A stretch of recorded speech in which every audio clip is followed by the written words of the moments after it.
এবার দেখে নেব ট্রাফিক আপডেট।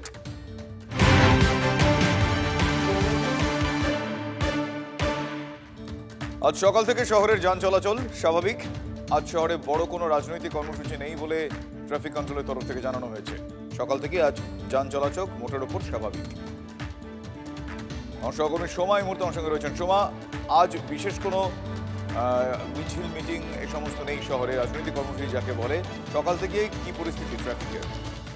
হ্যাঁ দেখো, সকাল থেকে এখনো পর্যন্ত আপাতত ঠিকই আছে পরিস্থিতি, অর্থাৎ বড় কোনো দুর্ঘটনা বা রাজনৈতিক কোনো মিছিল মিটিং এর জন্য যে রাস্তা যানজট হয় সেরকম আজকে কোনো বিষয় নেই। ট্রাফিক কন্ট্রোল থেকে সেরকমই জানানো হয়েছে। তবে একটি বিষয় দেখো, ট্রাফিক কন্ট্রোল থেকে কিন্তু বারবারই বলা হচ্ছে যে যানজটের যে সমস্যাগুলো হয় সেই সমস্যাগুলো তো তারা কন্ট্রোল করবেই। তার পাশাপাশি প্রত্যেক মানুষ যাতে হেলমেট ব্যবহার করে সেটার বিষয়ে কিন্তু বিশেষভাবে তারা বলছেন। কারণ আমরা আজকে ট্রাফিক কন্ট্রোল বোর্ডে যখন ফোন করলাম তারা কিন্তু এই বিষয়টিকে সামনে বারবার তুলে ধরছেন যে হেলমেট ব্যবহার করা সেটা করতে হবে।